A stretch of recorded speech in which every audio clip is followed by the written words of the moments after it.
மேடும் பள்ளமும். ஆக்கமும் வாசிப்பும் ராமனின் கோசலை. தெருமுனை திரும்பும் போதே கிருஷ்ணனுக்கு அந்த முதிய பெண்மணியின் ஏக்கம் நிறைந்த கண்கள் நினைவில் எட்டி பார்த்தது. அந்த கண்கள் இவனை பார்ப்பதும் இவன் தலையசைத்து இல்லை என்று சொல்வதும், ஏக்கம் தோன்றிய கண்கள் இப்போது நீர் நிறைந்து தாழ்வதும் என இந்நிகழ்வு கடந்த 6 மாதங்களாக கிருஷ்ணனுக்கு வாடிக்கையாகிவிட்டது. கிருஷ்ணன் அந்த பகுதியில் தபால்காரனாக பணியில் சேர்ந்து 6 மாதங்கள் ஆகிவிட்டது. பணியில் சேர்ந்த முதல் நாள் அந்த பெரிய வீட்டின் பெண்மணி ஆவலாக எனக்கு கடுதாசி உள்ளதா என கேட்டபோது அது அவனுக்கு சாதாரணமாகத்தான் தோன்றியது. ஆனால் இந்த 6 மாதங்களில் இது ஒரு வாடிக்கையான நிகழ்வாகிவிட்டாலும் ஒவ்வொரு நாளுமே அவனுக்குள் ஒரு மனவலி ஏற்படுவதை அவனால் தவிர்க்க முடியவில்லை. இன்றும் அந்த பெண்மணி வாசலில் நின்று கொண்டிருந்தாள். இவனது தலையசைப்பில் அவள் கண்கள் நிறைந்து தாழ்ந்ததுதான். ஆனால் இன்று வழக்கத்திற்கு மாறாக கிருஷ்ணன் தனது வண்டியை நிறுத்திவிட்டு அந்த வீட்டின் வாசற்படி நோக்கி வந்தான். அம்மா, கொஞ்சம் குடிக்க தண்ணீர் தருகிறீர்களா என கேட்டான். அந்த முதியவளிடம் ஒரு பரபரப்பு தொற்றிக்கொண்டது. தம்பி, இதோ வந்து விடுகிறேன். திரும்பியவளின் கைகளில் இருந்த அந்த பெரிய டம்ளரில் சில்லென்ற மோர் சிரித்தது. குடி தம்பி, உங்களுக்கு சிரமம் கொடுத்து விட்டேனா அம்மா என்றான் கிருஷ்ணன். அவளிடம் பரவாயில்லை, குடி. டம்ளரை அவரிடம் திருப்பி அளித்தவன், மிக்க நன்றி அம்மா. நான் உங்களை ஒன்று கேட்கலாமா? யாரிடமிருந்து கடிதாசி எதிர்பார்க்கிறீர்கள் என நான் தெரிந்து கொள்ளலாமா என்றான் கிருஷ்ணன். மலர்ந்திருந்த அந்த முகம் நொடியில் வாடியது. உடனே கிருஷ்ணன் அவசரமாக, இல்லை அம்மா, கஷ்டமாக இருந்தால் சொல்ல வேண்டாம். அந்த முதியவளின் தலை வேகமாக அசைந்தது. எனது மகனிடமிருந்துதான் கடிதம் எதிர்பார்க்கிறேன் என்ற அவரின் கண்கள் எங்கோ சஞ்சரித்தது. தொடர்ந்தவள், எனக்கு 3 மகன்கள் தம்பி. மூத்த இருவரும் சிறு வயதிலேயே இறந்து விட்டார்கள். இவன் இளையவன் சென்னப்பட்டணத்தில் உத்தியோகம் பார்க்கிறான். அவனுக்கு இந்த கிராமத்தில் இருக்க விருப்பமில்லை. தினமும் தவறாமல் கடிதம் எழுதுகிறேன் என்று வாக்களித்து விட்டுத்தான் சென்றான். ஆனால் இதுவரை அவனிடமிருந்து கடிதம் ஏதும் வரவில்லை. அவனுக்கு நிறைய வேலை போல் இருக்கிறது என்றாள். ஆமாம், அப்படித்தான் இருக்கும் அம்மா என்ற கிருஷ்ணன், சரி அம்மா, உங்கள் மகனின் பெயர் என்ன? கொஞ்சம் உங்கள் மகனை பற்றி சொல்லுங்களேன் என்றான். வாடிய அந்த முகம் மலர்ந்தது. அவன் பெயர் ரகுராம் என்று ஆரம்பித்த அந்த முதிய பெண் அவன் சூழ் கொண்டதிலிருந்து சொல்ல ஆரம்பித்தாள். அப்போது அவள் முகத்தில் ஏற்பட்ட உணர்வுகளில் லயித்து போய் கேட்டுக்கொண்டிருந்தான் கிருஷ்ணன். அவள் பேச்சை நிறுத்திய போது அவள் முகத்தில் சொல்ல இயலாத ஒரு நிறைவு தெரிந்தது. கிருஷ்ணனும் சிரித்துக்கொண்டே, சரியம்மா, நான் கிளம்புகிறேன் என்று எழுந்தவன் மனம் ஏனோ கனத்திருந்தது. அடுத்த நாள் அந்த பெரிய வீட்டு அம்மாவிற்கு மகனிடமிருந்து கடிதம் வந்திருந்தது. கடிதத்தை கிருஷ்ணனிடமிருந்து பெற்றுக்கொண்ட போது அந்த முதியவளின் முகத்தில் தெரிந்த உணர்வுகளை விவரிக்க எந்த மொழியிலும் சரியான சொற்கள் இருக்காது என்றே கிருஷ்ணனுக்கு தோன்றியது. அதன் பின் அந்த வீட்டிற்கு தினமும் கடிதாசி வந்தது. கிருஷ்ணனுக்கும் அவ்வப்போது மோரும் பலரசமும் சில சமயம் மதிய உணவும் அந்த முதியவளால் அன்புடன் கொடுக்கப்பட்டது. அந்த பெண்மணியின் முகம் அதன் பின் வாடவே இல்லை. இப்படியே 2 மாதங்கள் கடந்தன. அன்றும் கடிதத்தை எதிர்நோக்கி அப்பெண்மணி வாசலில் காத்திருந்தாள். ஆனால் இன்று தபால்களை எடுத்து வந்தது கிருஷ்ணன் அல்ல, வேறு ஒரு நபர். அவர் பெரிய வீட்டை தாண்டி சென்று விட்டார். இன்று கிருஷ்ணனும் வரவில்லை, கடிதமும் வரவில்லை.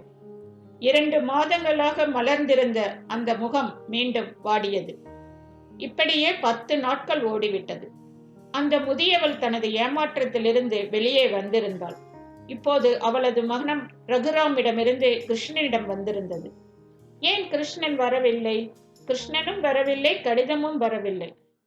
அவளுக்கு ஏதோ புரிவது போல் இருந்தது. தன்னை தடுத்து நிறுத்திய அந்த முதியவளை பார்த்து, உங்களுக்கு கடிதம் ஏதும் இல்லை அம்மா என்றார் அந்த புதிய தபால்காரர். அது இல்லை, உங்களுக்கு முன் ஒரு தபால்காரர் சிறு பையன் வருவாரே, அவர் ஏன் இப்போது வருவதில்லை கேட்டது அந்த முதியவள். ஓ, கிருஷ்ணனை கேட்கிறீர்களா? அவனுக்கு உடல்நிலை சரியில்லாமல் போய்விட்டதம்மா. இங்குதான் நந்தனா மருத்துவமனையில் சேர்க்கப்பட்டுள்ளான். ஆனால் அம்மா, பாவம், ஒரு பெரிய ஆபரேஷன் செய்ய வேண்டுமாம். அதற்கான வசதி இல்லாதவன். கடவுள்தான் காப்பாற்ற வேண்டும். தபால்காரர் போய்விட்டார். அந்த முதியவளின் கண்கள் நீருடன் இலக்கில்லாமல் தொலை தூரத்தை நோக்கியது. யுகம் போல் தோன்றினாலும் அந்நிலை சில நொடிகள் தான். முதியவளின் முகத்தில் ஒரு தீர்மானம் தோன்றியது. தன் முன்னால் வந்து நின்ற அந்த முதியவளை பார்த்ததும் முதலில் வியப்பும் பின் மகிழ்வும் தோன்றிய கிருஷ்ணனின் முகம் குற்ற உணர்வில் குனிந்தது. ஏன் இப்படி செய்தாய் கிருஷ்ணா? தீர்க்கமான பார்வை முதியவளிடமிருந்து கேள்வி வந்தது. நான் சிறுவயதிலேயே பெற்றோர்களை இழந்தவன் அம்மா. தாய்ப்பாசம் தெரியாமல் வளர்ந்தவன். எனக்கு உங்களை பார்க்கும் போது எனது தாயார் இப்படித்தான் இருந்திருப்பார்கள் என தோன்றும். அதனால்தான் உங்கள் ஏமாற்றம் நிறைந்த பார்வையை என்னால் பொறுக்க இயலவில்லை. உங்களுக்கு ஏதாவது உதவி செய்ய வேண்டும் என தோன்றியது. அதற்காகத்தான் உங்கள் மகன் எழுதியதைப் போல் நான் கடிதம் எழுதினேன். ஆனால் அம்மா, கடிதம் எழுத எழுத எனக்கு என் தாயாரிடம் தொடர்பு கொள்வதைப் போல் உணர்ந்தேன். அது எனக்கு மிகவும் மன அமைதியையும் மகிழ்ச்சியையும் அளித்தது.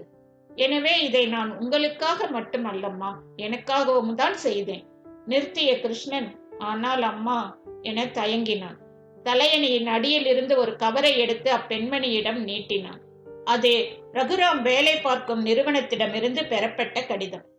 தொலை தூரத்தில் உள்ள தலைமை அலுவலகத்திற்கு பணி நிமித்தமாக அனுப்பப்பட்ட ரகுராம் ஒரு பெரிய விபத்தில் சிக்கி இறந்ததை அக்கடிதம் வருத்தத்துடன் தெரிவித்திருந்தது. 2 மாதங்களுக்கு முந்தைய தேதியும் இடப்பட்டிருந்தது. நடுங்கிய கரங்களிலிருந்து அந்த கடிதம் நழுவி கீழே விழுந்தது. தடுமாறியபடி அங்கிருந்த நாற்காலியில் அமர்ந்தாள் அந்த முதியவள். குனிந்திருந்த அவள் கண்களில் இருந்து கண்ணீர் அவளது மடியில் விழுந்தது. சில நிமிடங்கள் கழித்து ஏதும் சொல்லாமல் அப்பெண் அந்த அறையை விட்டு வெளியே சென்றாள். சிறிது நேரம் கழித்து உள்வந்த அந்த நர்ஸ் கிருஷ்ணனை பார்த்து, கிருஷ்ணன், உங்கள் ஆபரேஷனுக்கான பணம் கட்டப்பட்டு விட்டது. நாளை காலை 6 மணிக்கு உங்களுக்கு ஆபரேஷன் என்றாள். பணம் கட்டியது யார் என்று கிருஷ்ணனுக்கு தெரிந்தது. 3 மாதங்கள் கழிந்த நிலையில் அந்த பெரிய வீட்டில் ஒரு குரல், கிருஷ்ணா, சாப்பிட்டு விட்டு போ, நேரத்தோடு எழு என்றால் கேட்கிறாயா? நேரத்தில் எழுந்தால் இந்த அவசரம் தேவையில்லை தானே என்று கேட்டது. நாளை முதல் அப்படியே செய்கிறேன் அம்மா என்றபடி கையில் உணவு தட்டுடன் தன்னை பின்தொடர்ந்த அம்முதியவளை நோக்கினான் கிருஷ்ணன். ஆம், இப்போது அம்முதியவளுக்கு ஒரு மகன் கிடைத்து விட்டான். கிருஷ்ணனுக்கும் ஒரு தாய் கிடைத்து விட்டான். மேட்டிலிருந்த மண் எடுத்து பள்ளத்தை நிரப்பி அவ்விடத்தை சமன் செய்த அந்த எங்கும் நிறை பரம்பொருளின் கணக்கீட்டினை புரிந்து கொள்ள நமக்கு இந்த ஒரு ஜென்மம் போதுமா என்ன?